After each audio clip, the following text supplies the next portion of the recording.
Hello everyone, क्या हालचाल। Welcome to class 17 for CFA level 1 financial statement analysis. आज के क्लास में हम हमारा डिस्कशन कंप्लीट करेंगे on long term liabilities and equity.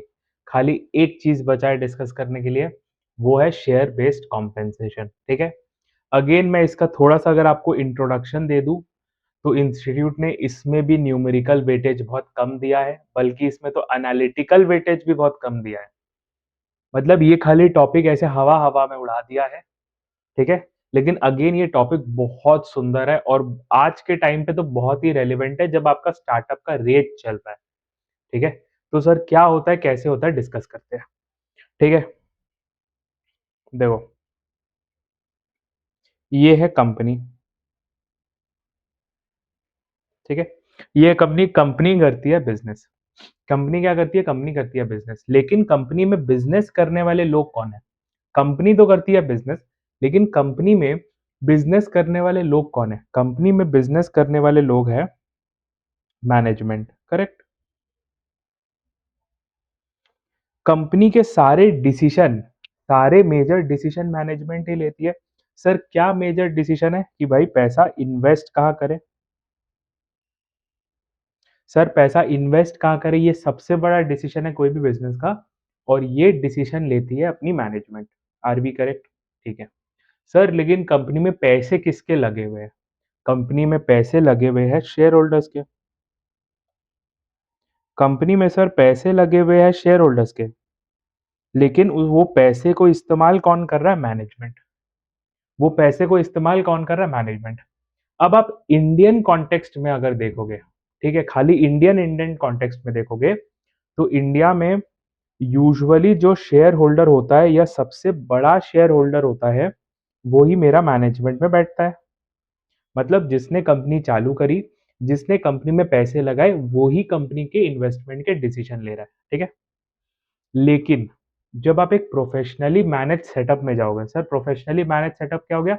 सबसे बड़ा एग्जांपल ले लो, आईटीसी। ठीक है, आईटीसी जो सिगरेट बिगरेट बनाती है, जिसके होटल्स है। सर आईटीसी में एक कोई मालिक का नाम आपको पता है क्या? देखो, रिलायंस में आपको मालिक का नाम पता है, अंबानी। अडानी में आपको मालिक का नाम पता है, गौतम अडानी। टाटा में आपको पता है कि टाटा ट्रस्ट के द्वारा चलता है। बिरला में आपको पता है कि आदित्य बिरला है, मतलब अब उसका बेटा कुमार मंगलम बिरला। ठीक है, लेकिन आईटीसी का क्या आपको कोई ओनर का नाम पता है? The answer is no. इसका मतलब आईटीसी में पैसे लगे हुए हैं शेयर होल्डर्स के। अब आप आईटीसी का ओनरशिप स्ट्रक्चर देखोगे, उसमें शायद 9 से 10% तो एलआईसी के पास है, कुछ पोर्शन गवर्नमेंट लेके रखी है, और बाकी पब्लिक के पास है। ठीक है, और कुछ फॉरेन इंस्टीट्यूशनल इन्वेस्टर्स के पास है। तो यहाँ पे जिन लोगों ने पैसा लगाया है और जो लोग मैनेजमेंट में बैठ के डिसीजन ले रहे हैं कि भाई आईटीसी कोई होटल खोलेगा, कि आईटीसी कोई नया बिजनेस में घुसेगा, कि आईटीसी कोई नया बिजनेस अक्वायर करेगा, वो लोग अलग है। मतलब share holder is different from the management. ठीक है, अब बताओ, पैसा डूबने का डर किसको ज्यादा रहेगा? पैसा डूबने का डर किसके ज्यादा रहेगा? मैनेजमेंट को ज्यादा रहेगा कि शेयर होल्डर को ज्यादा रहेगा? कोई भी डिसीजन से पैसा डूबने का रिस्क ज्यादा किसको रहेगा? मैनेजमेंट की शेयर होल्डर को? भाई जिसने पैसा लगाया उसको। तो शेयर होल्डर का रिस्क ज्यादा है।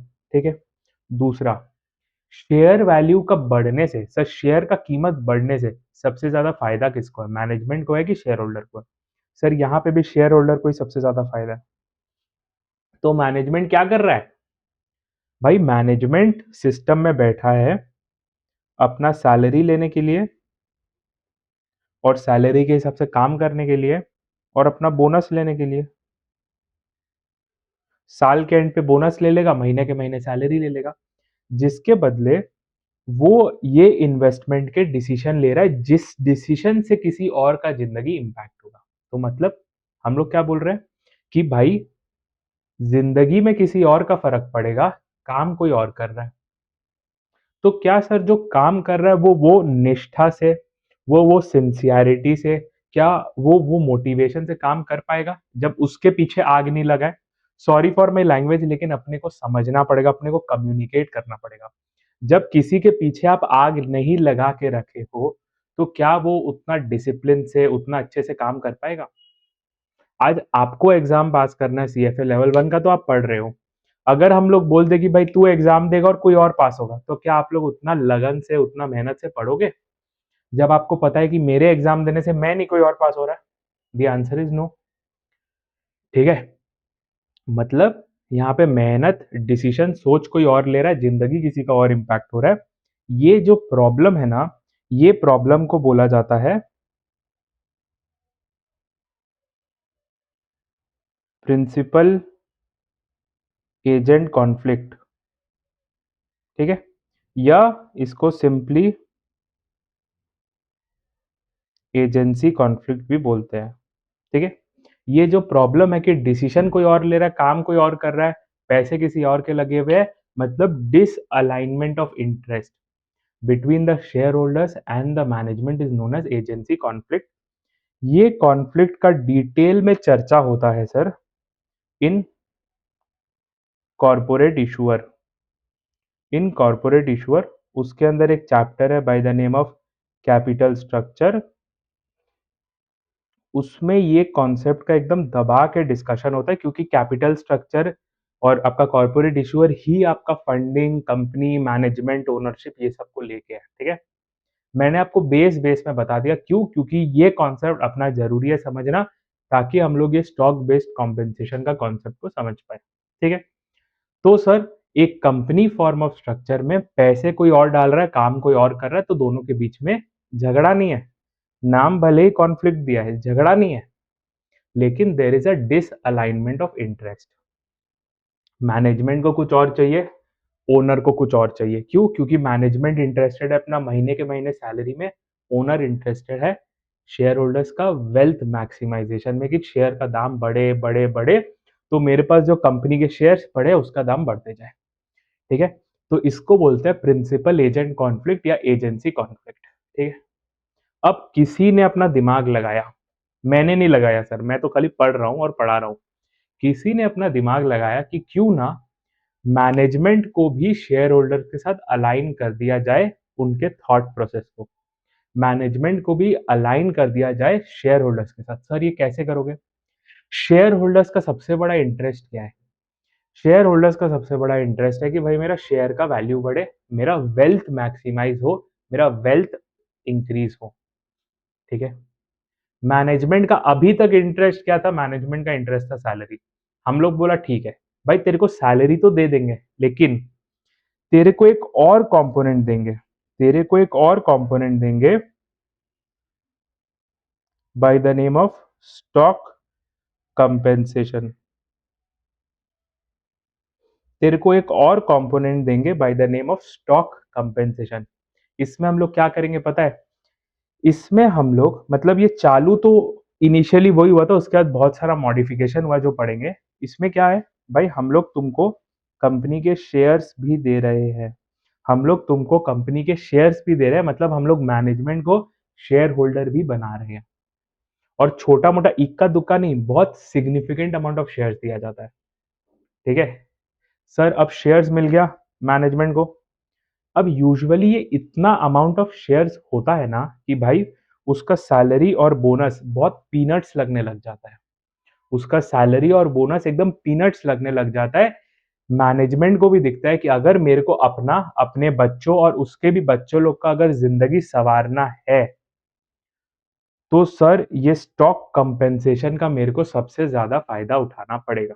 मतलब हम लोग इस प्रकार का शेयर्स दे देते हैं मैनेजमेंट को कि भाई मैनेजमेंट को अब सैलरी और बोनस बहुत छोटी बातें लगने लग जाती है, बहुत छोटी बातें लगने लग जाती है। मैनेजमेंट को दिखता है कि भाई अगर ये स्टॉक कंपेंसेशन अच्छे से चल गया, अगर ये शेयर का कीमत अच्छा हो गया, तो भाई मेरा जिंदगी तो सेट है, मेरे बच्चों का भी जिंदगी सेट है, और मेरे आने वाले 3-4 जनरेशन का भी जिंदगी सेट हो जाएगा, खाली ये स्टॉक कंपेंसेशन के बेसिस में। ठीक है? अब क्या हुआ? जस्ट मैंने उसको ये शेयर्स दिया, अब मैनेजमेंट भी शेयर होल्डर्स की तरह सोचने लग जाएगा, मैनेजमेंट भी शेयर होल्डर के साथ अलाइन हो जाएगा कि ठीक है भाई, हम भी ऐसा डिसीजन लेंगे कि शेयर्स का कीमत बढ़े, हम भी इस प्रकार काम करेंगे कि शेयर्स का कीमत बढ़े, क्योंकि अब मेरे को सैलरी और बोनस में उतना इंटरेस्ट बचा ही नहीं है, वो तो ठीक है, that is a part and parcel of job, लेकिन मेरा जिंदगी कौन बदलेगा? मेरा जिंदगी बदलेगा ये स्टॉक कंपेंसेशन जो मुझे दिया गया है। समझ रहे हो?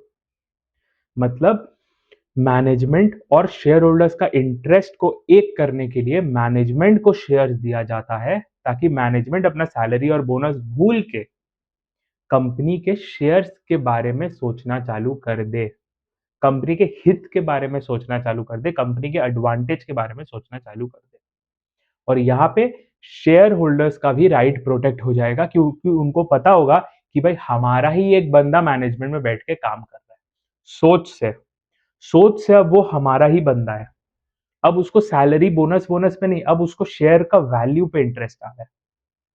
समझ रहे हो? गहराई देख रहे हो बातों को, कि भाई हमने एक लड़ाई वाला सिचुएशन को, एक डिसएग्रीमेंट, एक डिसअलाइनमेंट वाला सिचुएशन को कैसे अलाइन कर दिया।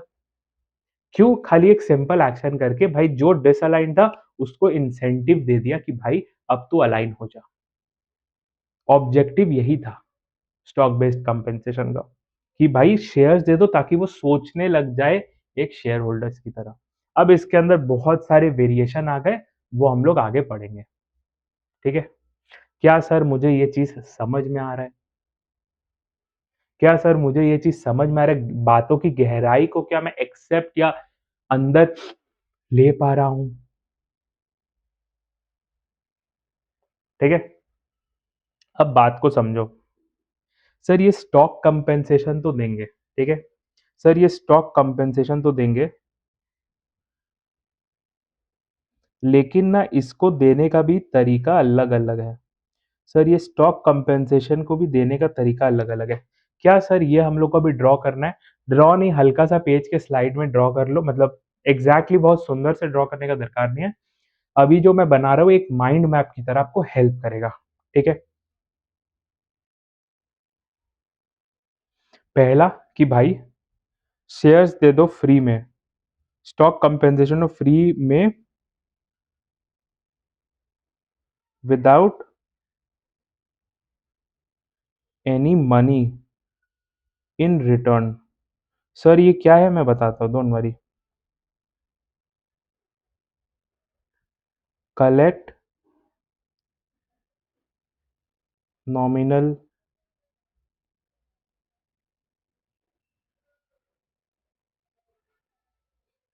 नॉमिनल पेमेंट फॉर शेयर्स, और लास्ट है do not give shares but transfer the benefit of share price increase. क्या है सर?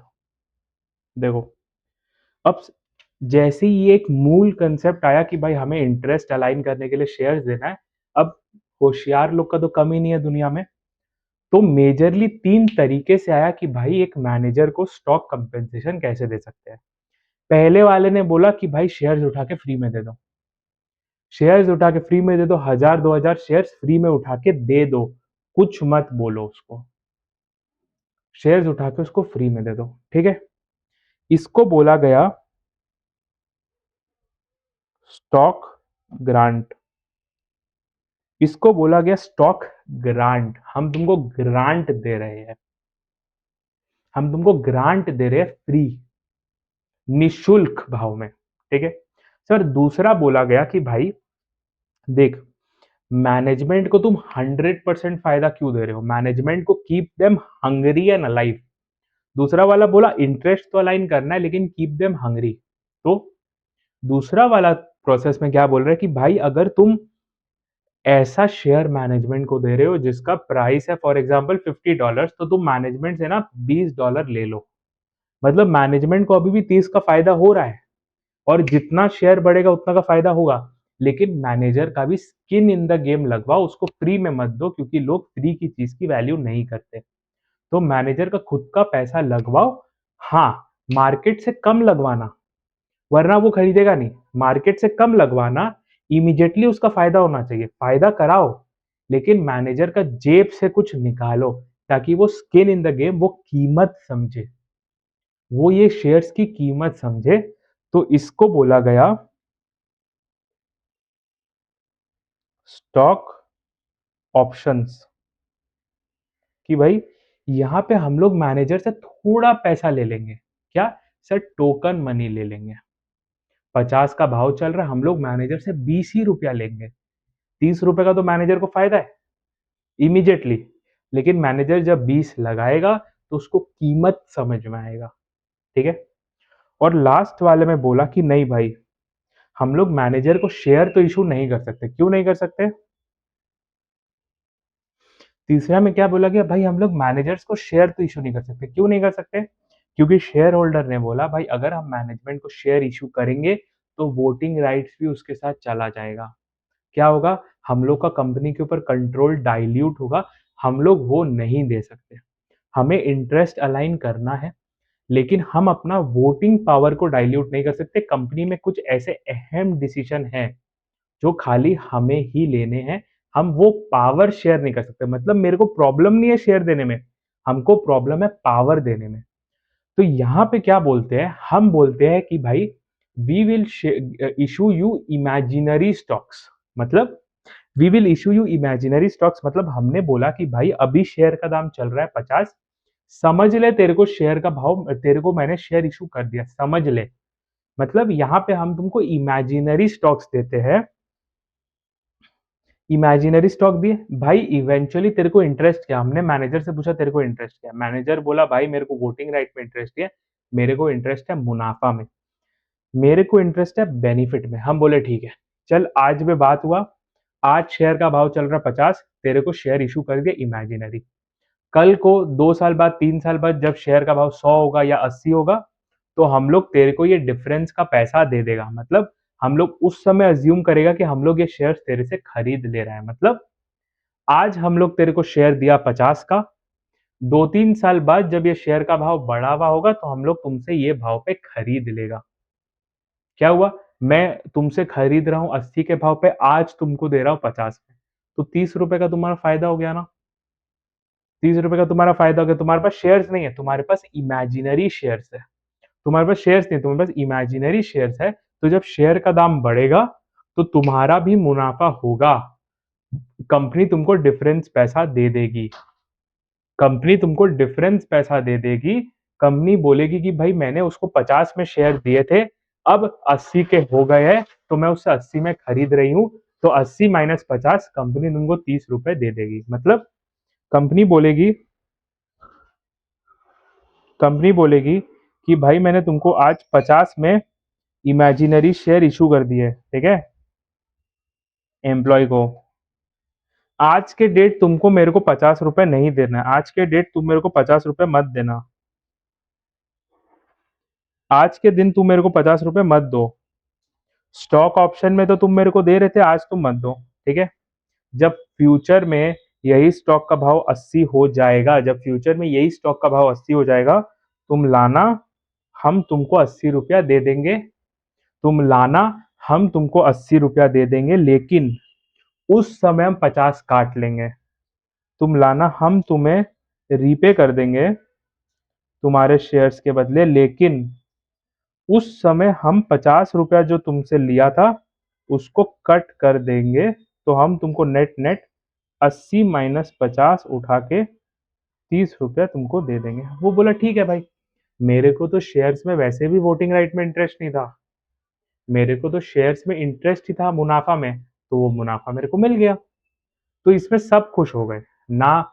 एग्जिस्टिंग शेयर होल्डर्स को अपना वोटिंग राइट डाइल्यूट करना पड़ा, ना मैनेजर को शेयर मिला, मैनेजर को शेयर के एसोसिएटेड मुनाफा मिल गया। Are we clear? तो इसको हर देश में अलग अलग नाम दिया जाता है। कहीं पे इसको स्टॉक अप्रिसिएशन राइट्स बोला गया है,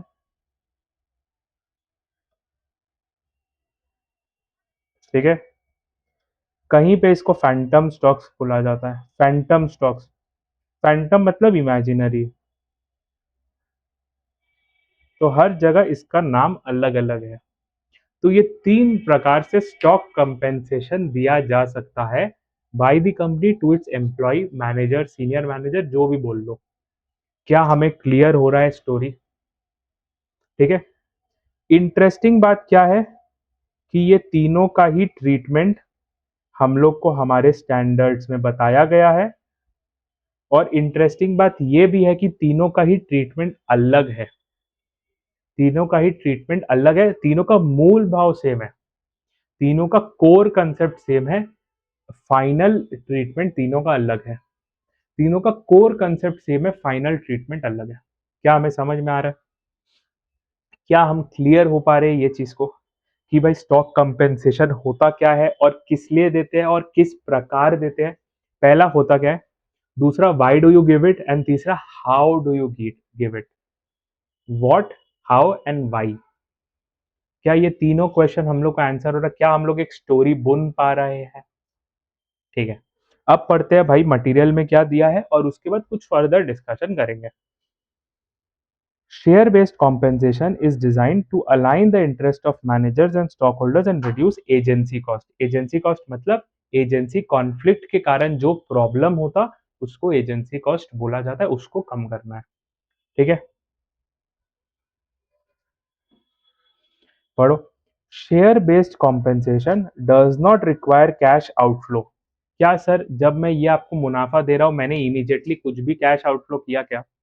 जब मैंने शेयर किया, मैंने आपको शेयर्स दिया, कोई भी कैश आउटफ्लो इमीडिएटली किया क्या? The answer is no. जब मैंने आपको स्टॉक अप्रिसिएशन राइट्स दिए, मैंने कोई भी कैश फ्लो इमीडिएट किया क्या? नहीं, मैंने तो आपको फ्यूचर के लिए प्रॉमिस कर दिया। ठीक है, from the company, but issuing stocks will dilute the proportional ownership of existing shares and reduce earning per share. अब याद करो, हम जब ईपीएस के बारे में पढ़ रहे थे तो डाइल्यूटेड ईपीएस में हमने ऑप्शंस का ट्रीटमेंट सीखा था। तो क्या सर हम लोग देख नहीं पा रहे थे कि ऑप्शंस में सर ईपीएस गिर जाता है? The answer is yes. उसी तरह ग्रांट्स का भी हम लोगों ने डिस्कशन किया था। क्या हम लोगों ने देखा नहीं था कि ग्रांट से ईपीएस गिर जाता है? The answer is yes. But question है, क्या फैंटम स्टॉक से या स्टॉक अप्रिसिएशन राइट से ईपीएस गिरता है? The answer is no. क्यों? क्योंकि यहाँ पे तो शेयर्स इशू ही नहीं हुए, यहाँ पे तो शेयर्स कभी इशू ही नहीं हुए। तो फैंटम स्टॉक्स हो गया या स्टॉक अप्रिसिएशन राइट हो गया, इसमें शेयर्स का प्राइस कभी, सॉरी, ईपीएस कभी नहीं गिरता है। समझ में आया? ठीक है, अब ना बात समझो। अब आते हैं कुछ अकाउंटिंग के डिस्कशन के फ्रेमवर्क में। अब आते हैं अकाउंटिंग के डिस्कशन के फ्रेमवर्क में। ठीक है, कोर कंसेप्ट समझते हैं पहले। कोर कंसेप्ट समझते हैं। ठीक है, and core concept will start as to why are we paying, why are we paying stock compensation?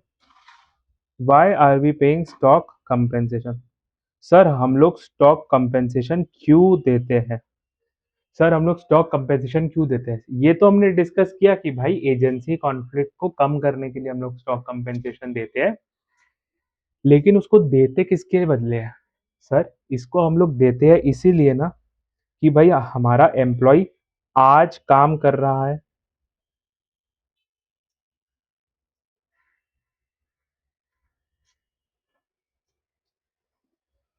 हम लोग जो स्टॉक कंपेंसेशन एक्सपेंस बियर करते हैं वो क्यों करते हैं? हम लोग ये स्टॉक कंपेंसेशन क्यों दे रहे हैं? क्योंकि एम्प्लॉय आज काम कर रहा है, मतलब इकोनॉमिक बेनिफिट भी आज मिल रहा है।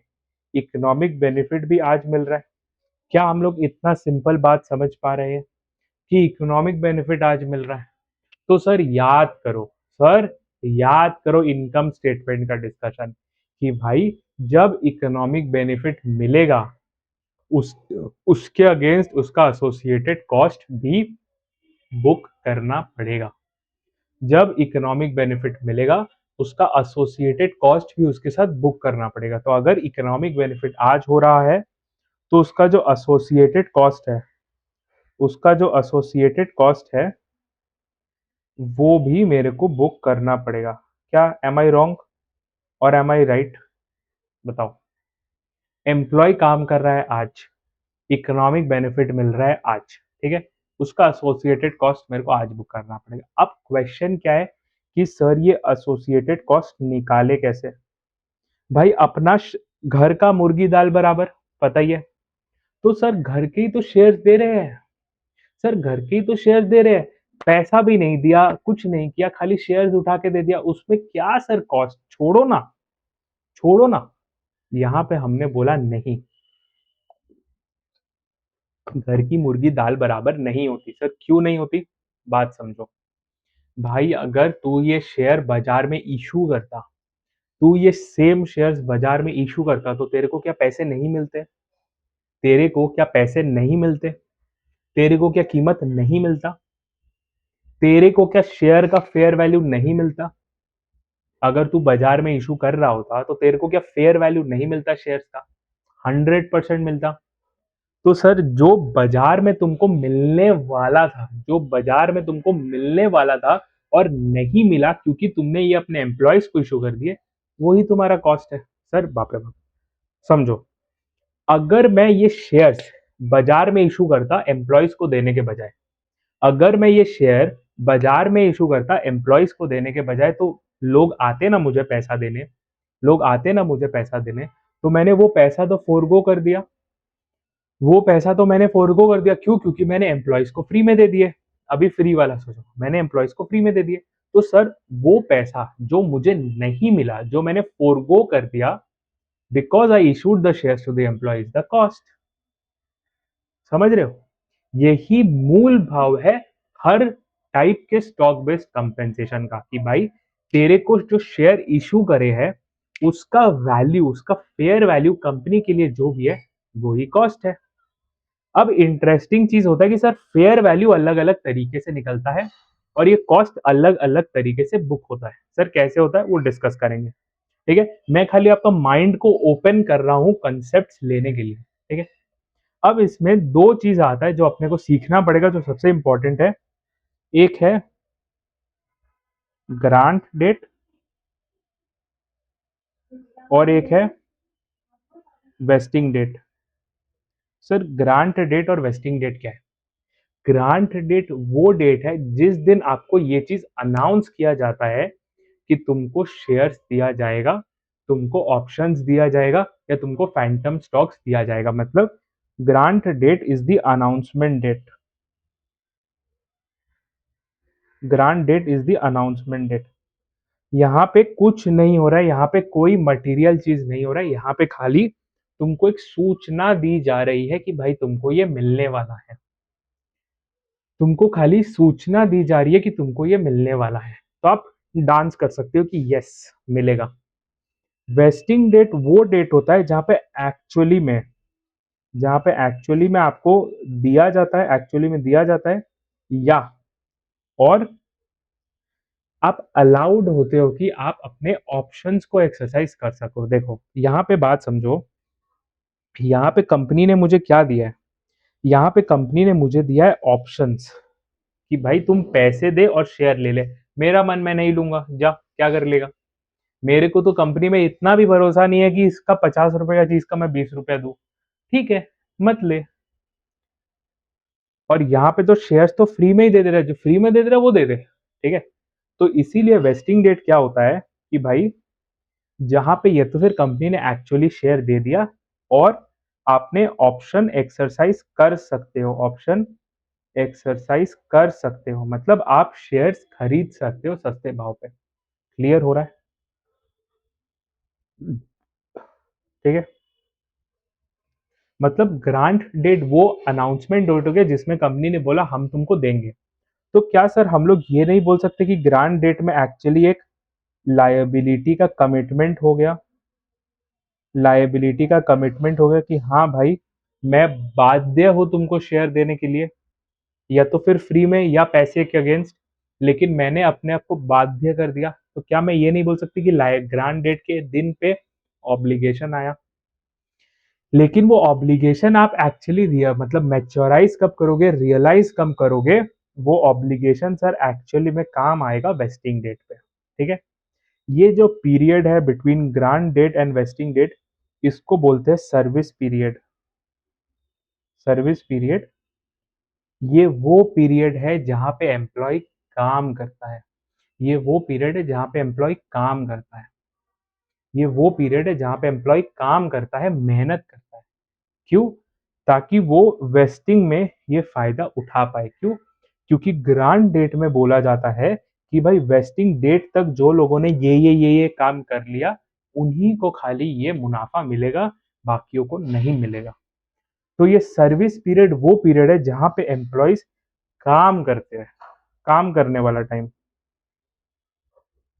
काम करने वाला टाइम। समझ रहे हैं हम? क्या हम चीज़ों को समझ पा रहे हैं? क्या हम विजुअलाइज़ कर पा रहे हैं कि हाँ भाई, 1 जनवरी था, कंपनी ने मेरे को बोला कि तुमको 100 शेयर देंगे, अगर तुम अगले साल तक कंपनी में रुके और इतना काम किया। बढ़िया, तो ये सर 1 साल हो गया सर्विस पीरियड, और 1 साल अगर मैं रुक गया, टिक गया, तो सपोज़ अगला साल का जनवरी मेरा वेस्टिंग डेट बन जाएगा। Are we clear? क्या हम समझ पा रहे हैं? ठीक है। अब इंटरेस्टिंग चीज़ इसमें 2 है, ठीक है? बात समझो। अगर सपोज़ ग्रांट डेट है, अगर सपोज़ ग्रांट डेट है 1 जन 2026, ठीक है? और वेस्टिंग डेट है 1 जन 2030। ग्रांट हुआ 26 में, मतलब अनाउंसमेंट गया 26 में, एक्चुअली में काम होगा 30। तो कितना साल है सर्विस? 26, 27, 28, 29। तो सर 4 साल का सर्विस पीरियड है, 4 इयर्स का सर्विस पीरियड है। ये पूरा 4 इयर्स में मेरे को इकोनॉमिक बेनिफिट मिलेगा। तो मैचिंग प्रिंसिपल क्या बोलता है? मैचिंग प्रिंसिपल बोलता है कि ये पूरा 4 साल पे खर्चे तू डाल, पूरा 4 साल पे खर्चे डाल, पूरा 4 इयर्स पे खर्चा को एलोकेट कर, एक्सपेंस को एलोकेट कर, पूरा 4 साल में एक्सपेंस को एलोकेट कर। ठीक है? ठीक है? तो बोलता है भाई 4 साल एलोकेट कर खर्चे को। अब क्वेश्चन आएगा सर खर्चा तो 4 साल एलोकेट करना है, डिटरमाइन कैसे और कब करेंगे? तो इसमें बोला कि भाई खर्चा को डिटरमाइन करना पड़ेगा, खर्चा को डिटरमाइन करना पड़ेगा ग्रांट डेट पे। जिस दिन तुमने ये अनाउंसमेंट किया, जिस दिन ये फेंका फाकी किया, उसी दिन खर्चे डिटरमाइन कर लो, इसी दिन पूरा खर्चा डिटरमाइन कर लो, इसी दिन पूरा खर्चा डिटरमाइन कर लो जो 4 साल में आएगा। ठीक है? और फिर ये खर्चा को एलोकेट कर देना ऑन स्ट्रेट लाइन बेसिस।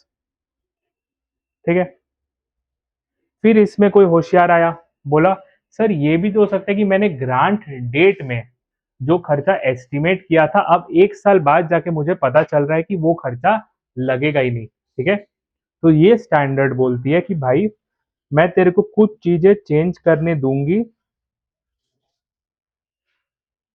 और कुछ चीजें चेंज करने नहीं दूंगी। ठीक है? जो चीजें चेंज करने दूंगी, भाई वो चीजें तू चेंज कर ले, जो चीजें चेंज करने दूंगी वो चीजें चेंज कर लेना, कोई दिक्कत नहीं है। और अपने खर्चों को एस्टिमेट उसी हिसाब से एस्टिमेशन चेंज कर लेना। समझ रहे हो? क्या हम लोग क्लियर है कि भाई ये पूरा चीज चलता कैसे? जिस दिन ग्रांट डेट है उसी दिन खर्चा डिटरमाइन हो जाएगा, लेकिन ये एलोकेट होगा 4 साल में जहां पे इकोनॉमिक बेनिफिट मिल रहा है ऑन स्ट्रेट लाइन बेसिस। अगर उसमें कुछ एक्सपेक्टेशंस इधर उधर चेंज हुआ, तो हम लोग कुछ चीजें जो चेंज कर सकते हैं वो चीजें चेंज कर देंगे, जो चीजें चेंज नहीं कर सकते वो तो ठीक है, उपाय नहीं है। ठीक है? क्लियर हो रहा है? ठीक है? अब बताओ, ये खर्चों पे क्या हमें कोई पैसा आ रहा है? ग्रांट में क्या कोई पैसा आ रहा है? The answer is no. Options में क्या पूरे पैसे आ रहे हैं? The answer is no. ठीक है? तो सर फिर इसको ट्रीट कैसे करेंगे? वो सब चीज अपने जब क्वेश्चन करेंगे ना, तब उसको देखेंगे, तब कम्युनिकेशन ज्यादा बेटर होगा। ठीक है? अभी पढ़ते हैं और फिर इसके ऊपर क्वेश्चन करेंगे तो अपने को ज्यादा क्लैरिटी मिलेगी कि भाई ये टूल चलता कैसे है। ठीक है? अभी पढ़ो, अकाउंटिंग क्या है? IFRS and US GAAP both requires the company to estimate the fair value of any stock based compensation at grant date. Sir ये जो फेयर वैल्यू हम लोग एस्टिमेट करते हैं, the reason for estimating this fair value is to estimate the expense on the stock based compensation and to expense it to the income statement over the vesting period. तो ये जो मैं आपको service period बोल रहा हूँ ना, कि जहां पे सर्विस हो रहा है, इसको ये लोग वेस्टिंग पीरियड भी बोलते हैं, इसको ये लोग वेस्टिंग पीरियड भी बोलते हैं, जहां पे शेयर्स वेस्ट हो रहा है। वेस्टिंग पीरियड इतना ऐसा नाम है ना कि लोगों को समझ में नहीं आता है, तो मैं उनको सर्विस पीरियड से इंट्रोड्यूस करता हूँ कि भाई जहाँ पे काम कर रहा है आदमी, कुछ नहीं। और वेस्टिंग पीरियड वही है जहाँ पे आदमी काम कर रहा है बिना राइट्स के, बिना ये बेनिफिट के। बेनिफिट मिलेगा ये काम करने के बाद। Are we clear? ठीक है। Terminology grant date, it is a date when the employees are given the option to subscribe to the shares of the company at the discounted rate. Sir grant date मतलब आप लोग खाली समझ लो announcement date, जिस दिन announce हुआ कि आपको मिलेगा। आपको मिला नहीं है, आपको बोला जा रहा है कि आपको मिलेगा।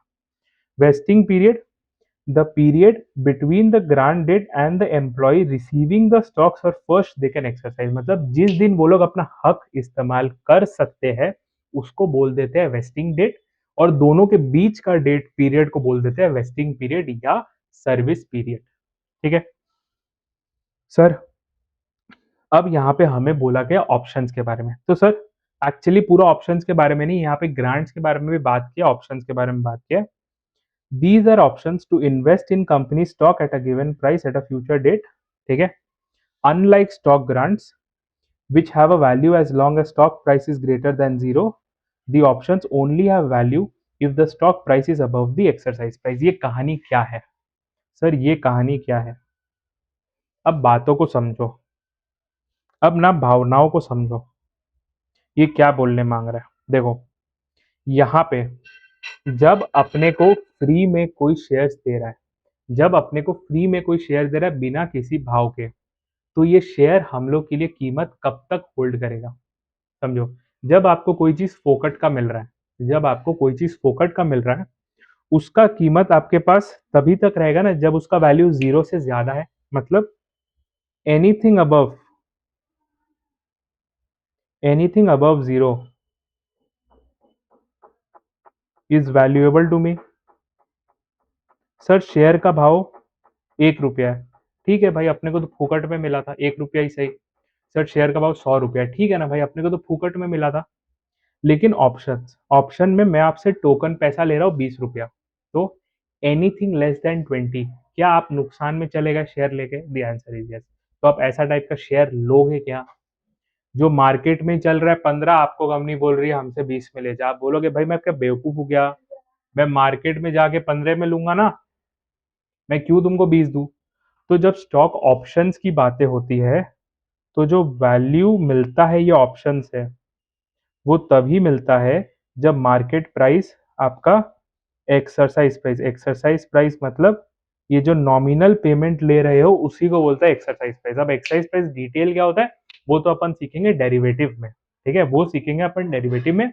लेकिन अब ये जो नॉमिनल पेमेंट मैं ले रहा हूँ ना अपने एम्प्लॉय से, उसी को बोलते हैं एक्सरसाइज प्राइस।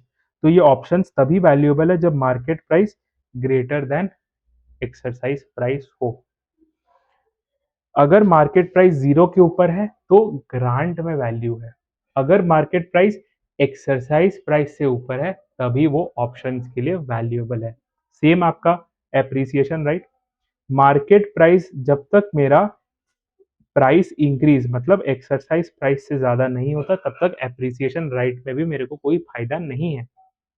कंपनी क्या बोलेगी, भाई मैंने तेरे को 50 में दिया, मैं तेरे से 40 में ले ले रही हूँ, तो तुम मेरे को 10 रुपया दो, ऐसा कर सकती है क्या? नहीं। तो कंपनी एप्रिसिएशन राइट भी हमेशा तभी वैल्यूएबल होता है जब तेरा exercise price is less than the market price. Clear हो रहा है क्या बोलने मांग रहा है? समझ में आ रहा है? सिंस हम लोग एक टोकन पैसा ले लेते हैं आपके ऑप्शंस में, और सिंस एक इमेजिनरी टोकन पैसा ले लेते हैं एप्रिसिएशन राइट्स में, मार्केट प्राइस को उससे ज्यादा होने का प्रेशर होता है। ठीक है, तो यहाँ पे वही लिखा हुआ है, आप पढ़ो। Unlike stock grants which have a value as long as stock price is greater than zero, मतलब फोकट से ज्यादा हो।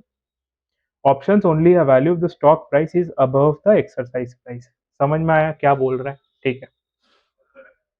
The fair value of options, अब यहाँ पे डायरेक्ट फेयर वैल्यू में पहुंच गया, is expensed off between grant date and vesting date, the date when the option can be first exercised। ठीक है सर, ये तो हर का यही है, चाहे ऑप्शंस हो, चाहे ग्रांट हो, चाहे एस ए आर हो। एस ए आर मतलब स्टॉक अप्रिसिएशन राइट्स। ठीक है, stock grants have following effect on financial statement. Stock grant अगर कंपनी ने किया तो उसका इम्पैक्ट क्या होगा फाइनेंशियल में, उसके पहले अपने थोड़ा सा लिख लेते हैं स्टॉक ग्रांट्स क्या होता है। क्यों? क्योंकि कभी कभी इसके ऊपर क्वेश्चन आ जाता है, और जितना भी मैं आपको चिल्ला चिल्ला के समझा दूं वीडियो में, आप लोग भूल ही जाओगे। आप लोग को वही याद रहेगा जो आपने कॉपी में लिखा है या नोट्स में लिखा है। तो आप लोग प्लीज मेरे साथ यहाँ पे स्टॉक ग्रांट्स के बारे में लिखो।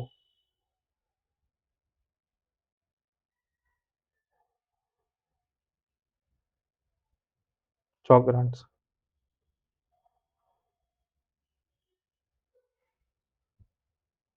these are shares which are awarded on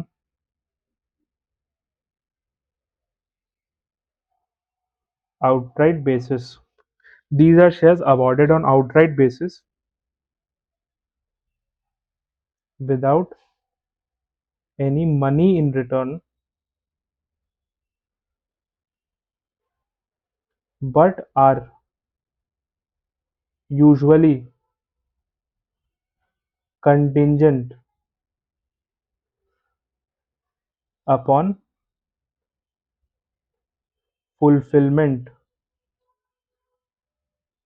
of certain conditions। मतलब ये शेयर्स तो आपको दे दिए जाएंगे, लेकिन ये वेस्ट तभी होंगे जब आपने कुछ कंडीशन को सॉल्व किया। सर यूजुअली कंडीशन क्या होता है? पहला, पासेज ऑफ टाइम, मतलब आपने इतना साल रह चुके हो, और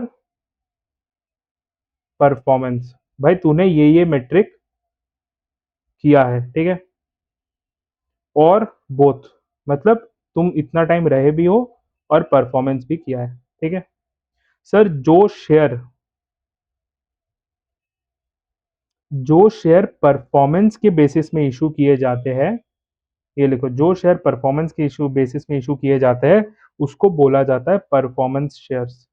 मतलब परफॉर्मेंस शेयर्स होते तो स्टॉक ग्रांट्स ही है, लेकिन उसको एक अलग कैटेगरी में बोल दिया जाता है। ठीक है सर, समझ में आ रहा है? चलो, ये था, ये लोग ये प्लीज लिख लो ताकि अपने को चीजों में गारंटी रहे। सर परफॉर्मेंस शेयर्स में मेट्रिक यूजुअली क्या होता है? मेट्रिक यूज क्या होता है? सबसे कॉमन मेट्रिक यूज होता है रेवेन्यू, एनपी मार्जिन, या तीसरा return on equity. Sir share price क्यों नहीं होता? क्योंकि कोई मैनेजर बोलेगा भाई मैं शेयर प्राइस इन्फ्लुएंस नहीं कर सकता, शेयर प्राइस तो मार्केट कंडीशंस पे इन्फ्लुएंस होता है। और even at the same time share holder भी सोचेगा साला अगर मार्केट बहुत बुलिश चल रहा है तो ये बिना काम किए शेयर प्राइस बढ़ जाएगा।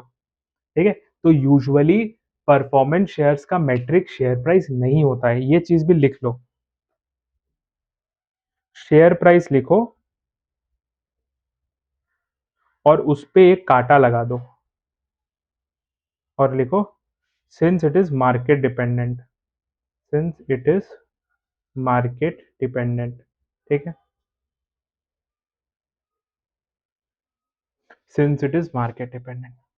ठीक है, अब अपने जो दो चीज पढ़ने वाले, पहले मैं उसको आपको कॉपी में लिखवाऊंगा, फिर अपन उसको पढ़ेंगे ताकि अपने को क्लैरिटी हो। स्टॉक ग्रांट्स और स्टॉक ऑप्शन का अकाउंटिंग ट्रीटमेंट।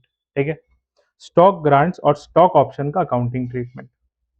अब यहाँ पे आप मेरे साथ लिखिए, बहुत रेलिवेंट है, क्योंकि अगर इंस्टीट्यूट का लैंग्वेज में आपने पढ़ा तो आप घूम जाओगे। ठीक है, accounting treatment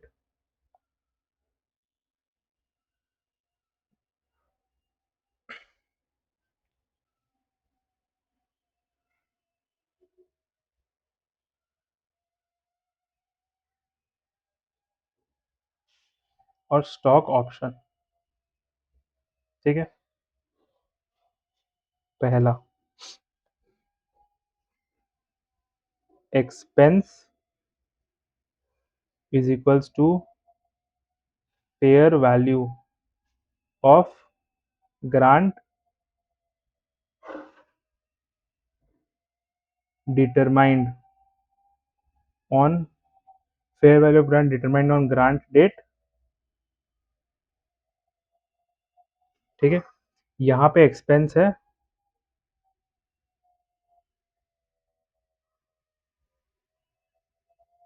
fair value of grant determined on grant date. ठीक है, ग्रांट की जगह पे ऑप्शन लिख दो तो ज्यादा रिलेटेबल लगेगा, फेयर वैल्यू ऑफ ऑप्शन। ठीक है, दूसरा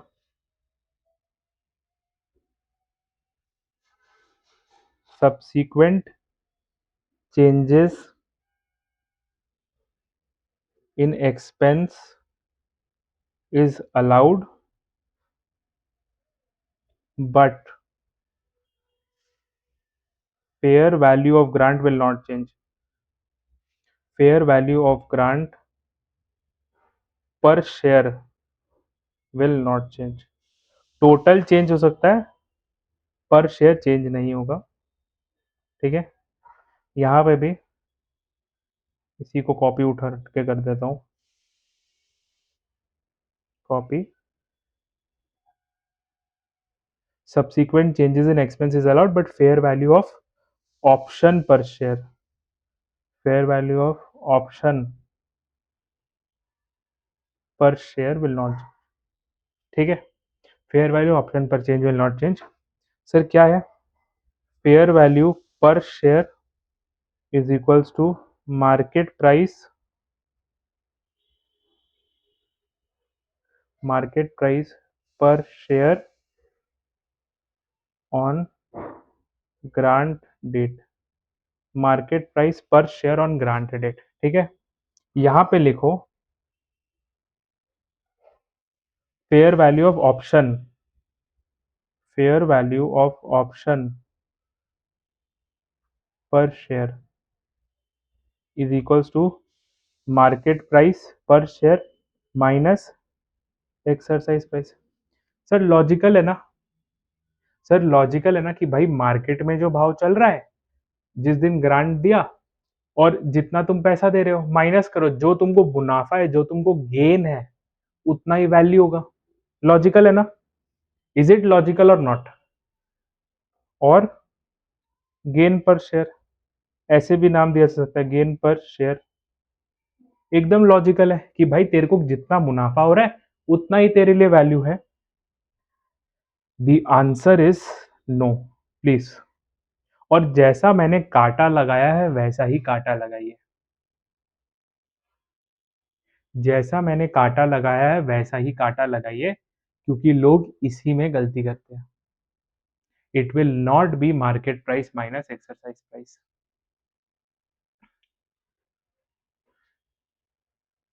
अरे बाप रे बाप, सर आपने तो एकदम गूगली फेंक दिया। गूगली नहीं फेंका, मैंने जानबूझ के आपको लिखवा के कटवाया है, ताकि आप अगर भूल से इसके ऊपर क्वेश्चन आ गया तो आप लोग भूल से भी ऐसा गलती नहीं करोगे। आप लोगों ने अपने हाथ से ये गलती करके क्रॉस कर दिया है। ठीक है, तो सर क्या है, इसका फेयर वैल्यू इज डिटरमाइंड, इसका fair value is determined using valuation models, valuation models. ठीक है, और मोस्ट कॉमनली जो वैल्यूएशन मॉडल यूज होता है, मोस्ट कॉमनली ब्लैक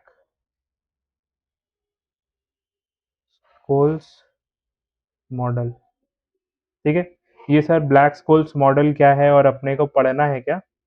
लकीली आपको लेवल 1 में नहीं पढ़ना है, लेकिन ब्लैक स्कोल्स मॉडल आपका लेवल 2 में आता है, आपका लेवल 2 में आपको पढ़ना पड़ेगा इन डेरिवेटिव्स।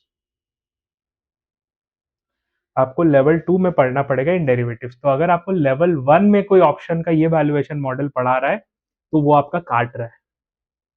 अगर आपका या आपका दोस्त कोई ये ब्रैग कर रहा है कि मेरे को ऑप्शन बाइनोमियल सॉरी मेरे को ब्लैक शोल्स मॉडल का वैल्यूएशन आता है लेवल 1 में, तो सर समझ जाना कि उसका बड़ा वाला कटा है, क्योंकि ये लेवल 1 में है ही नहीं। है छाती ठोक के बोल सकता हूँ कि this is not part of level 1, this is part of level 2। और जो सर जिस गली में अपना काम ही नहीं है वो गली में मैं आपको लेके क्यों जाऊं। आपको बस इतना पता होना चाहिए कि ब्लैक स्टोल से आता है। ठीक है, ये हो गया।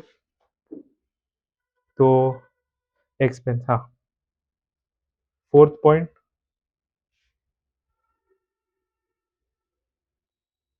expense each year is based on SLM method, straight line method with cumulative catch-up।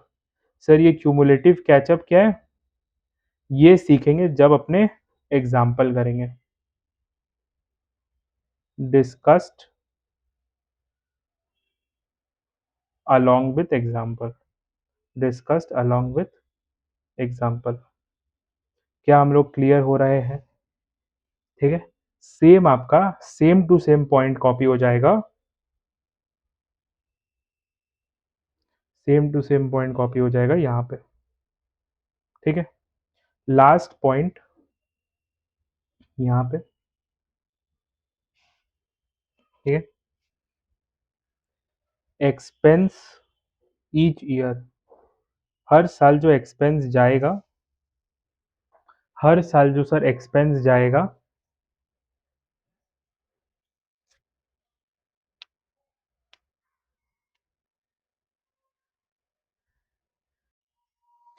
हर साल जो एक्सपेंस जाएगा वो जाएगा पीएनएल में।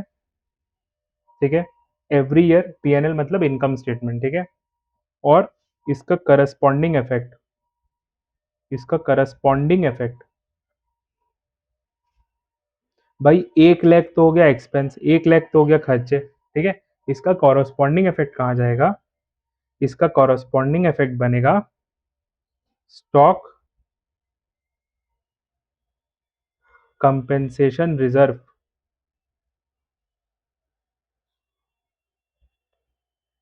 जो जाएगा इक्विटी में। स्टॉक कंपेंसेशन रिजर्व जो जाएगा इक्विटी, या आप इसको शेयर होल्डर्स फंड बोलो तो वो बेटर है।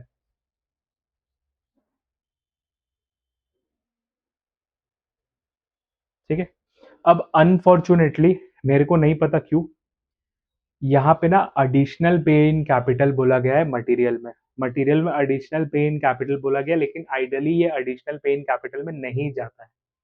ठीक है, तो आप खाली यहाँ पे मार्क कर दो कि भाई बुक में दिया गया है एडिशनल पे इन कैपिटल। सर ये क्या होता है सब बताऊंगा, सब बताऊंगा, जब क्वेश्चन डिस्कस करेंगे तो पूरा क्लैरिटी मिलेगा। ठीक है,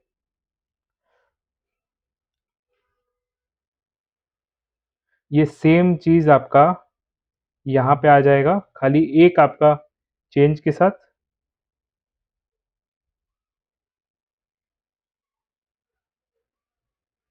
ठीक है, सेम चीज आ जाएगा, खाली एक चेंज के साथ। इसको स्टॉक कंपेंसेशन रिजर्व नहीं बोलेंगे आप, इसको बोलेंगे स्टॉक ऑप्शन रिजर्व। इसको स्टॉक कंपेंसेशन रिजर्व की जगह स्टॉक ऑप्शन रिजर्व बोलेंगे।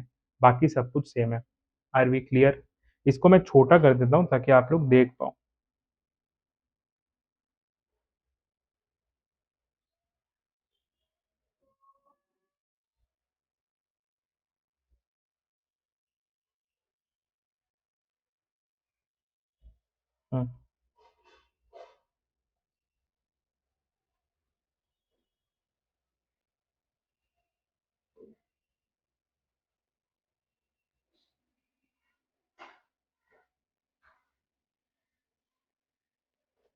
स्टॉक ऑप्शन रिजर्व या एडिशनल पेन कैपिटल को एपीआईसी भी बोलते हैं, तो यहाँ पे एपीआईसी लिख दो। ठीक है, क्लियर हो रहा है? तो ये है ट्रीटमेंट अपना स्टॉक ग्रांट्स का और स्टॉक ऑप्शंस का, और यही मेजर चैप्टर में डिस्कस्ड है। फिर वहां पे एक तो हल्का फुल्का स्टॉक अप्रिसिएशन राइट्स दिया है, वो हम लोग डायरेक्ट क्वेश्चन में ही डिस्कस कर लेंगे। Are we clear? क्या हम लोग को क्लैरिटी हो रहा है? ठीक है, चलो अब एक बार पढ़ लेते हैं मटेरियल में क्या दिया है। स्टॉक ग्रांट्स का फॉलोइंग इंपैक्ट होता है। The grant date is when the fair value is establish. Grant date पे फेयर वैल्यू एस्टैब्लिश होता है। फेयर वैल्यू क्या है? Market price on this date. ठीक है। इफ वेस्टिंग इज इमीडिएट, मतलब अभी ग्रांट हुआ, अभी वेस्ट हो गया, full fair value is expense to the income statement and both common stock and additional pay in capital are increased by this amount। ये क्या है? एग्जाम्पल में डिस्कस होगा। ठीक है। अगर बीच में कोई सर्विस पीरियड है, if there is a length of time between grant date and vesting date, जिसमें सर्विस पीरियड बोला जाता है, अ compensation expense is recognized each year over the service period of the income statement on straight line basis। they appear in equity in an account such as stock based compensation reserve और APIC, मतलब stock based compensation या additional pay in capital लिख दिया। Logical it is always stock based compensation reserve. ठीक है। At the end of service period any amount remaining in equity reserve will be recycled into common stock and APIC। क्या है? सब question करेंगे और सीखेंगे। ठीक है, सब लिखवाई दिया था। Stock option, fair value is established using option valuation model. सबसे कॉमन मॉडल क्या है? ब्लैक शोल्स मॉडल है। ठीक है। As of grant date, at the grant date there is no impact on common stock or APIC and the fair value is spread straight line over the service period of the compensation। यहाँ पे भी APIC या stock based compensation reserve होता है। ठीक है, clear है? For both grants and option, the expense in the income statement reduces retained earnings, however stockholders equity remain constant by increasing the equity by the same amount। मतलब देखो, तुम्हारे equity कम हो जाएंगे, क्यों? क्योंकि तुम खर्चे बुक कर रहे हो। इक्विटी कम हो जाएंगे, क्यों? क्योंकि तुम खर्चे बुक कर रहे हो। But at the same time तुम एक स्टॉक कंपेंसेशन रिजर्व करके तुम इक्विटी बढ़ा भी तो रहे हो। तुम इक्विटी बढ़ा भी तो रहे हो। तो पीएनएल में खर्चे दिखेंगे, पीएनएल में दिखेंगे खर्चे, तो खर्चे भी मान लिए, और एक्चुअली में अभी कोई खर्चा हुआ भी नहीं, तो इक्विटी भी चेंज नहीं होगा। क्लियर है? ठीक है, वही लिखा है। On exercise of option, cash increased by the exercise price received, stockholders equity increased by the same amount split between common stock at per APIC and any amount in equity reserve being recycled into APIC। ठीक है, क्या है ये सब discuss होगा। ठीक है, तो पहले इसके ऊपर ना एक बढ़िया सा क्वेश्चन कर लिया जाए, उसके बाद चलेंगे अपन स्टॉक अप्रिसिएशन राइट पे। ठीक है, चलो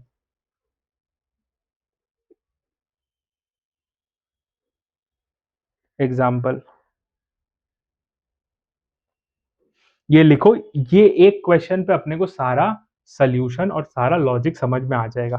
ठीक है, चलो। ऑन 1 Jan 2024, ठीक है, एमको INC, एमको INC granted 1000 RSUs। RSU क्या होता है? RSU होता है रेस्ट्रिक्टेड स्टॉक यूनिट्स। RSU क्या होता है? Restricted stock units. इसका कुछ मतलब नहीं, RSU is simple with stock grant, बस इसमें रेस्ट्रिक्शंस होते हैं। क्या जिसका रेस्ट्रिक्शंस? वही कि वेस्ट होगा जब टाइम पास करोगे, वेस्ट होगा जब परफॉर्मेंस करोगे। ठीक है, तो RSU is nothing, it is restricted stock units. ठीक है,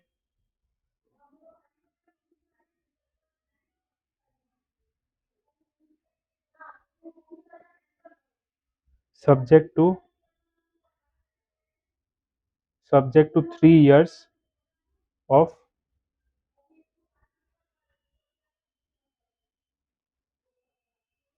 subject to 3 year of vesting period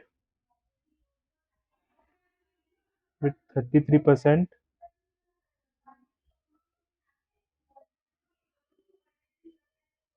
34%,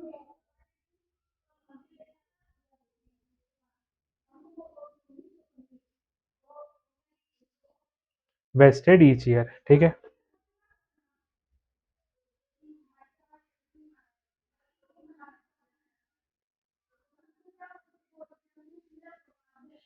details are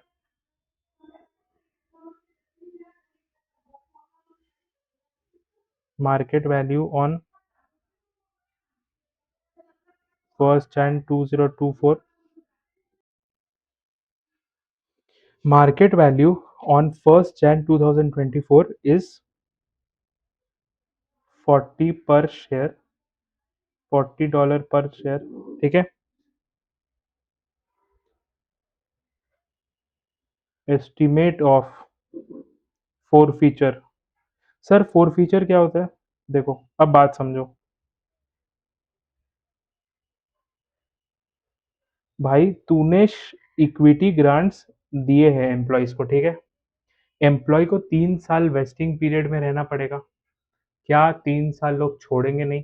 बात समझो, क्या लोग 3 साल कंपनी छोड़ेंगे नहीं? 100% छोड़ेंगे कंपनी, ठीक है। 3 साल कंपनी में लोग छोड़ेंगे, जो लोग छोड़ दिए क्या उनको शेयर्स मिलेगा? The answer is no.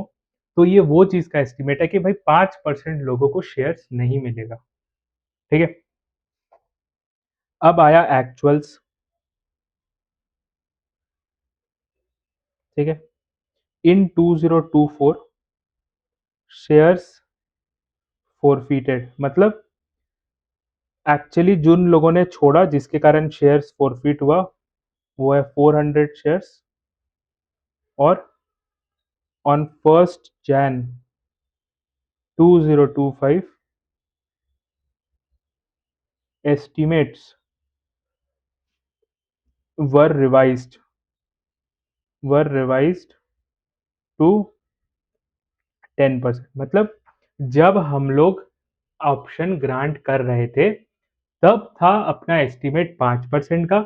एक साल निकला 400 तो वैसे ही चला गया, और फिर हमने रिवाइज एस्टिमेट किया, नहीं भैया 5% नहीं 10% होगा। Are be clear? ठीक है।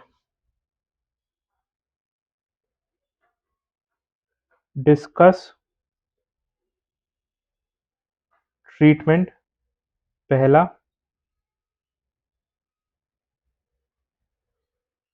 कॉम्पेंसेशन एक्सपेंस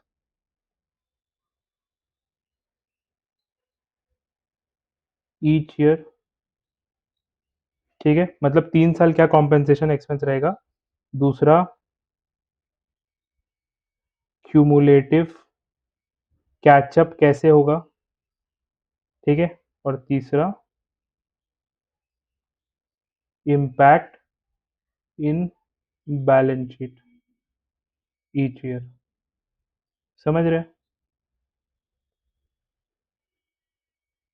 सर समझ में आ रहा है? Impact in balance sheet each year. Are we clear? तो ये है अपना पूरा सूची। ये किसके ऊपर है? This question is on employ stock option grant, employ stock grant, option नहीं ग्रांट, ठीक है। सोल्यूशन करो अब।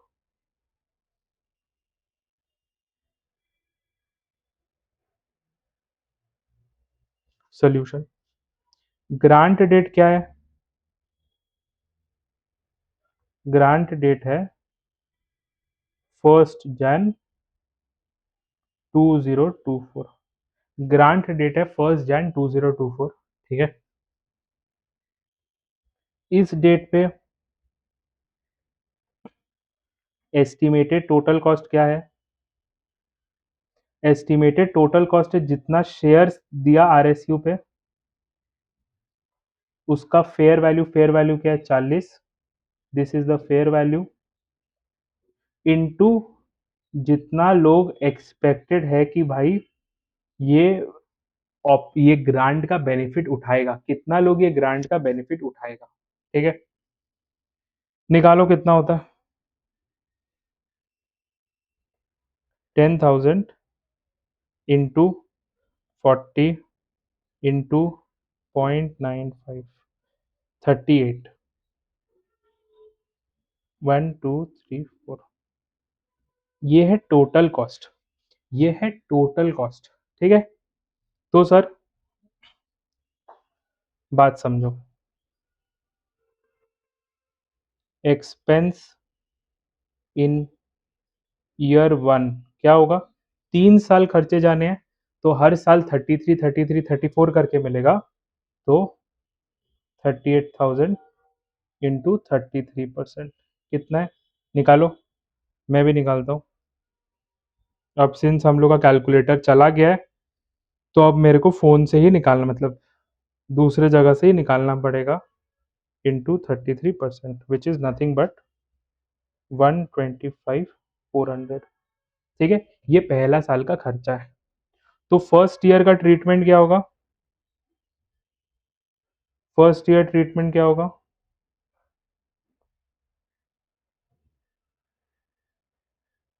फर्स्ट ईयर ट्रीटमेंट क्या होगा? पीएनएल में एक्सपेंस जाएगा तुम्हारा 125,400, पीएनएल में खर्चे जाएंगे 125,400। दूसरा, बैलेंस शीट में एक स्टॉक कंपेंसेशन रिजर्व बनेगा, एक स्टॉक कंपेंसेशन रिजर्व बनेगा, कितना? सेम अमाउंट से। ठीक है, स्टॉक कंपेंसेशन रिजर्व बनेगा और तुम्हारा जो रिटेन्ड अर्निंग्स था वो कम हो जाएंगे 125,400 से। तो तुम्हारा स्टॉक कंपेंसेशन रिजर्व बढ़ा 125,400, रिटेन्ड अर्निंग्स कम हुआ क्योंकि पीएनएल में गया, तो नेट इम्पैक्ट बैलेंस शीट में हो जाएगा नील। बैलेंस शीट में नेट इम्पैक्ट हो जाएगा नील। क्या हम समझ पा रहे हैं? अब चलते हैं सेकेंड ईयर की स्टोरी पे। अब चलते हैं सेकेंड ईयर की स्टोरी पे। ठीक है, सेकेंड ईयर क्या हुआ? अपना एस्टिमेट चेंज हो गया, किसका? फोर फीचर का। तो न्यू एक्सपेंस कितना है? न्यू एक्सपेंस कितना है टोटल? 10,000 लोग थे, 40 का फेयर वैल्यू, ये कभी चेंज नहीं होता, चेंज नॉट अलाउड, इसका चेंज अलाउड नहीं है। ठीक है, लेकिन क्या अलाउड है? 1 माइनस 0.1, मतलब कितने लोग फायदा उठाएंगे और कितने लोग फायदा नहीं उठाएंगे उसका चेंज अलाउड है। तो ये वाला चेंज अलाउड है। ठीक है,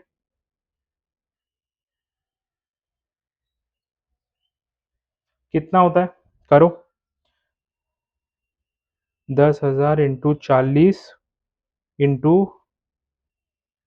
0.9, 36।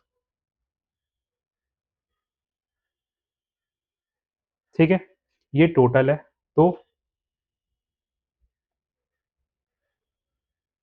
एक्सपेंस फॉर 2 years क्यूमुलेटिव कितने होने चाहिए थे? 2 साल के क्यूमुलेटिव खर्चे कितने होने चाहिए थे? 3,60,000 इंटू 2/3। 2 साल के क्यूमुलेटिव इतने होने चाहिए थे, तो कितना होगा? 240। ठीक है, अभी तक कितना खर्चा बुक हो चुका है? Expense already booked, expense already booked कितना हुआ है? 125,400। तो सर सेकेंड ईयर एक्सपेंस क्या रहेगा? सेकेंड ईयर एक्सपेंस रहेगा 240, क्योंकि टोटल इतना ही खर्चा बुक होना चाहिए था, माइनस 125,400। देखो यहाँ पे समझ रहे हो हमने क्या किया? हमने बोला कि भाई मेरा क्यूमुलेटिव में इतना खर्चा बुक होना चाहिए था। अब अगर मैंने पहले साल में ज्यादा या कम खर्चा बुक कर लिया है, तो कॉरोस्पॉन्डिंगली मैं इस साल कम या ज्यादा खर्चा बुक करूंगा। 125,400 कितना होता है? 114,600। ठीक है, ये जो हम लोगों ने किया है ना, इसी को बोलते हैं cumulative catch up adjustment. Catch up adjustment, ठीक है, इसी को बोलते हैं क्यूमुलेटिव कैचअप एडजस्टमेंट। तो अब सर सेकेंड ईयर में क्या होगा? पीएनएल में जाएगा आपका 114,600। ठीक है, बैलेंस शीट में जो स्टॉक कंपेंसेशन रिजर्व था वो दिखेगा अब 114,600 प्लस पहले वाला साल का 125,400 विच इज नथिंग बट 240 और यहाँ पे रिटेन्ड अर्निंग्स आपके 114,600 से कम हो जाएंगे। रिटेन्ड अर्निंग्स 114,600 से कम हो जाएंगे और आपका एससीआर आपका 114,600 से बढ़ जाएगा। तो अगेन आपका नेट इम्पैक्ट नील हो जाएगा, जो बैलेंस शीट में पड़ेगा। बैलेंस शीट में कोई इम्पैक्ट नहीं पड़ेगा। थर्ड ईयर आया। सर थर्ड ईयर ना सबसे इंटरेस्टिंग है। क्या है? देखो थर्ड ईयर में सबसे पहले तो सारे खर्चे बुक हो जाएंगे। मतलब थर्ड ईयर एक्सपेंस कितना रहेगा भाई? तीसरा साल तक तो तेरे को पूरा खर्चा बुक कर लेना चाहिए। 2 साल में तूने 2,24,000 किया, 2,40,000 किया, तो 1,20,000 का खर्चा होगा। अब इंटरेस्टिंग है, जब एससीआर में 1,20,000 करोगे ना तो तुम्हारे पास एक्सपेंस में 1,20,000 बुक करोगे तो तुम्हारे पास आ जाएगा एससीआर में टोटल $3,60,000। करेक्ट। यहाँ पे आपका 2,40,000 इधर हुआ और 1,20,000 इधर आया। ठीक है। इसको अब थर्ड ईयर एंड में तो सारे ऑप्शंस वेस्ट हो गए। ठीक है, जितने भी वेस्ट होने थे सारे सारे ग्रांट्स वेस्ट हो गए। ठीक है। अब ये जाएगा कॉमन स्टॉक और एपीआईसी। ठीक है, ये जाएगा कॉमन स्टॉक और एपीआईसी। ठीक है। अब बताओ कॉमन स्टॉक में कितना जाएगा? पहला बात तो सर कितना ग्रांट्स वेस्ट हुआ। हम लोगों ने अगर बोला कि भाई सब कुछ मेरे एक्सपेक्टेशन के हिसाब से हुआ है तो 10% फॉरफीचर हुआ होगा, तो 10,000 के बदले, यहाँ पे ऐसे काटा मारो, 10,000 के बदले 9,000 ही ग्रांट्स गए होंगे। ठीक है। इनटू करेंगे face value of stock.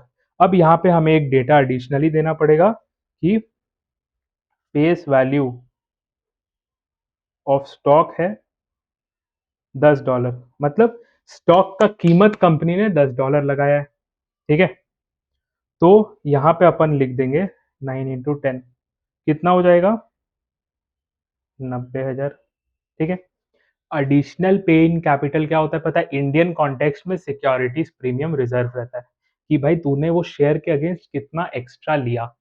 Sir 10 का शेयर के अगेंस्ट कितना एक्स्ट्रा लिया? 40 एक्स्ट्रा लिया। 10 का शेयर के अगेंस्ट कितना एक्स्ट्रा लिया? 30 एक्स्ट्रा लिया। क्यों? क्योंकि 40 था कीमत लगाया था, 40 लगाया था कीमत, 10 था उसका एक्चुअली फेस वैल्यू, कितना एक्स्ट्रा लिया? 30। तो कितना शेयर्स पे लिया सर? 90,000 इंटू 30 कितना होता है? 270।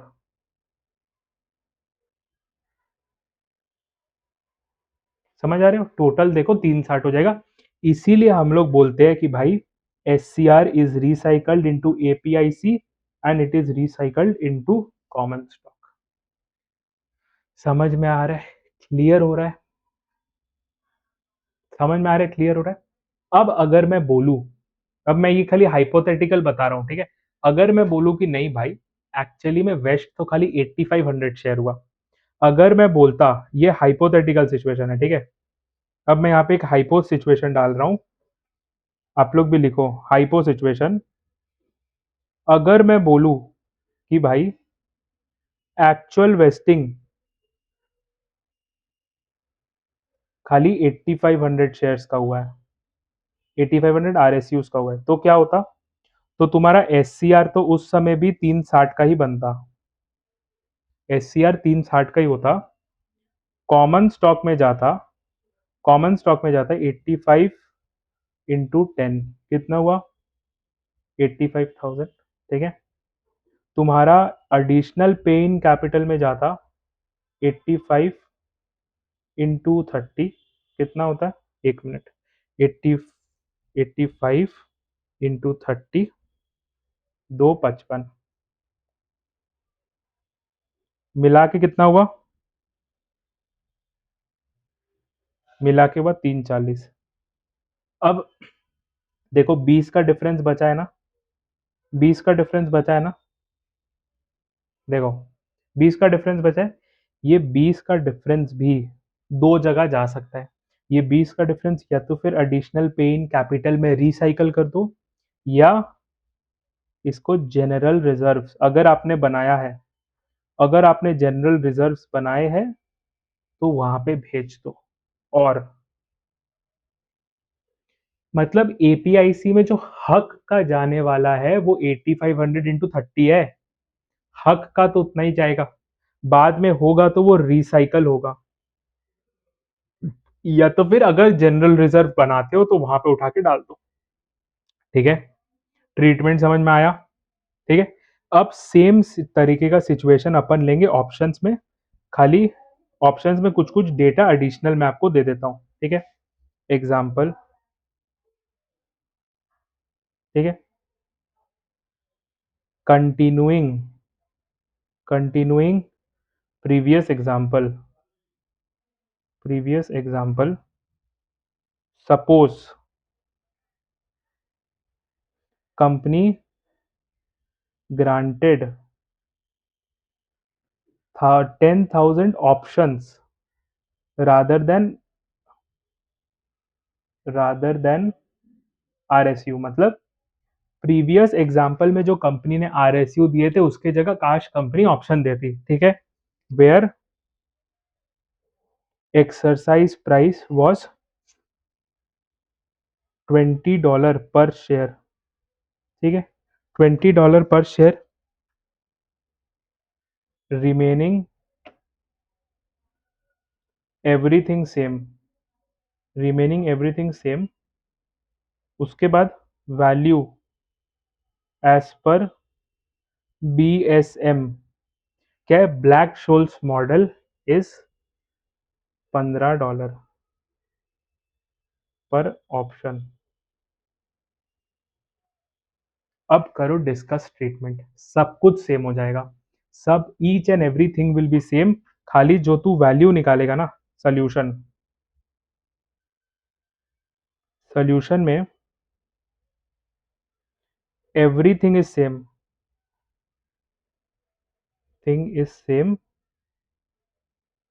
सब कुछ सेम हो जाएगा, only value will change from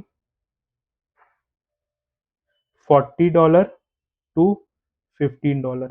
value खाली 40 से 15 आ जाएगा, एंड नॉट $20। दैट इज 40 का शेयर प्राइस माइनस 40 का 20 का एक्साइज प्राइस, 40 का मार्केट प्राइस माइनस 20 का एक्सरसाइज प्राइस। वो नहीं होगा, ब्लैक शोल्स मॉडल से जो वैल्यू निकले वो वैल्यू आएगा। ठीक है, क्लियर हो रहा है? अब खाली लास्ट ईयर ट्रीटमेंट इसमें देख लेते हैं, लास्ट ईयर ट्रीटमेंट। ठीक है, इन टोटालिटी स्टॉक कंपेंसेशन रिजर्व कितना रहेगा? 9,000, हाँ 9,000 नहीं, डायरेक्ट ऐसा मत लिखो, 10,000 इंटू 15 जो कीमत था इंटू 1 - 0.1। ठीक है, यही रहेगा कीमत, निकाल लेते हैं। 10,000 इंटू 15 इंटू 0.9 विच इज 1.35। ठीक है, 1.35 रहेगा। अब क्या होगा पता है?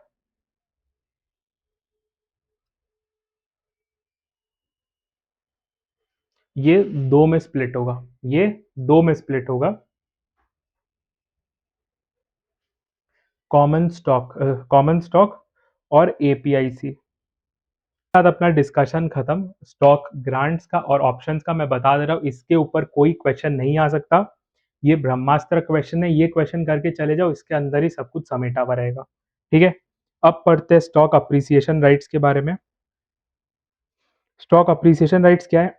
Stock appreciation rights generate cash for holder that are linked to stock performance. मतलब इमेजिनरी शेयर्स इशू कर रहे हैं खाली परफॉर्मेंस का डिफरेंस के लिए। ठीक है,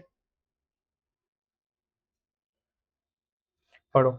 The employees receive payment based on changes in the value of company share without needing to hold the shares। Sir shares कभी इशू हुए ही नहीं। ठीक है, दस help the alignment without dilution of equity, equity dilution नहीं हो रहा है फिर भी अलाइनमेंट अचीव हो पा रहा है। They have similar payoff as that of stock options. ठीक है, they have similar payoff. The downside for the company is that they result in cash outflow when the stock performs well. ठीक है sir, down side क्या है कि भाई, down side क्या है कि सपोज कंपनी का स्टॉक बहुत अच्छा कर गया, 50 में इशू किया था 500 हो गया, अब कंपनी को अपना जेब से 450 देना पड़ेगा, जो बच जाता अगर कंपनी ने उसको शेयर्स इशू कर दिए होते तो। ठीक है। नो एक्सचेंज ट्रेडेड फर्म में use a version of phantom stock. कुछ नहीं, फैंटम स्टॉक कोई ऐसे आ रहा है where the cash payment are related to the performance of hypothetical stocks. ठीक है सर, इसका डिस्क्लोजर क्या रहेगा? The objective of the disclosure is to provide user of accounts with sufficient information to understand the nature and extent of stock-based compensation arrangement। क्या दिखाएगा? Nature of the plan दिखा देना, grant date दिखा देना, wasting date बता देना, service date बता देना एंड सेटलमेंट बता देना कैसे कर रहे हो, कैश में कर रहे हो कि इक्विटी डिलीवरी दे रहे हो, फिजिकल डिलीवरी दे रहे हो या कैश में सेटल कर रहे हो, फेयर वैल्यू कैसे डिटरमाइन किया और इफेक्ट क्या है on earnings and financial position. मतलब बैलेंस शीट में इम्पैक्ट क्या पड़ रहा है और पीएनएल में इम्पैक्ट क्या पड़ रहा है। ठीक है।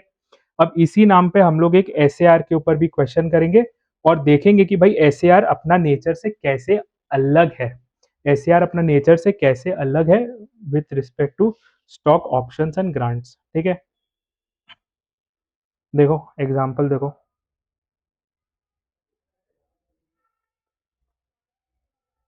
On 1st Jan 2024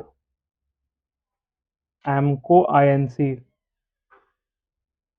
offered 5000 SAR. Amco ने दिया 5000 SAR. This will vest in 3 years। ठीक है। Fair value on grant date is $30 per SAR. ठीक है। Fair value on 31st December 2024 is 15 per SAR. ठीक है। Fair value on 31st December 2025 is 30 per SAR. ठीक है। And fair value on 31st December 2026 जिसमें actually payment ही हो गया is 35 पर एसएआर। ठीक है। Discuss the treatment. यहाँ पे ना एक इंटरेस्टिंग चीज है जो अपने को समझना पड़ेगा। यहाँ पे एक इंटरेस्टिंग चीज है जो अपने को समझना पड़ेगा। क्या? देखो, यहाँ पे जो ग्रांट डेट फेयर वैल्यू है ना, यहाँ पे जो ग्रांट डेट पे जो फेयर वैल्यू है उसका कोई रेलेवेंस नहीं है, इसका नो रेलेवेंस, इसका गाइस इसका कोई रेलेवेंस नहीं है। तो सर रेलेवेंस किसका है? रेलेवेंस है fair value as on the date of measurement. क्या है? मतलब अगर मैं 31 दिसंबर को खर्चे बुक कर रहा हूं, अगर मैं 31 दिसंबर को खर्चे बुक कर रहा हूं तो रेलेवेंस है 31 दिसंबर का फेयर वैल्यू का। मतलब ऑप्शंस और ग्रांट्स में फेयर वैल्यू डिटरमाइन कर लेते ग्रांट डेट पे, एसएआर में वैसा नहीं होता है। क्यों? क्योंकि ऑप्शंस और ग्रांट्स में जो दे रहे थे वो इक्विटी था, इसमें जो दे रहे हैं वो कैश है, तो वो इक्विटी के अंदर जा रहा था, ये लायबिलिटी के अंदर जाएगा। अब बात समझो, 5000 इंटू 15 कितना साल का है सर? 3 साल का है। तो कितना खर्चा जाना चाहिए? पहला साल 25 खर्चा जाना चाहिए, पहला साल 25 खर्चा जाना चाहिए। तो क्या होगा पता है? पीएनएल में जाएगा खर्चा आपका 25। ठीक है। और एक एसएआर लाइबिलिटी बनेगा बैलेंस शीट में। मतलब ये जा नहीं रहा है सर, ये शेयर होल्डर्स फंड इक्विटी में नहीं जा रहा, ये प्योर लाइबिलिटी है। कितना? 25। ठीक है। ईयर 2 में मतलब 31 दिसंबर 2025 में एक्सपेंस कितना होगा? अब बदलेगा, 5000 इंटू इस दिन का एक्सपेंस लेंगे, इस दिन का वैल्यू लेंगे, 30 लेंगे, 30 इंटू 2/3। क्यों? क्यूमुलेटिव कैचअप माइनस जितना खर्चा हम लोगों ने रिकॉर्ड कर दिया है। कितना होगा? रुको मैं भी करता हूँ। ये जाएगा एम्प्लॉय कंपेंसेशन एक्सपेंस, ईसी मतलब एम्प्लॉय कंपेंसेशन एक्सपेंस। ये 5000 इंटू 30 इंटू 2/3 माइनस 25, तो 75। सेकेंड ईयर में 75। सेकेंड ईयर में क्या होगा? पीएनएल हो गया आपका 75, कितना? Employ compensation expense. और आपका एसएआर लाइबिलिटी अब दिखेगा $1,00,000 पे। कैसे? अभी के 75 और लास्ट ईयर के 25। ठीक है। थर्ड ईयर पे जब पेमेंट करना ही है, कितना होगा सर? पीएनएल में जाएगा 5000 के ऊपर कितना पे करना पड़ गया? 35। कितना बुक करके रखे है? 1,00,000। कितना होता है?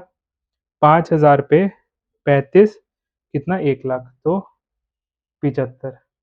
ये तो हो गया पीएनएल पे। ठीक है।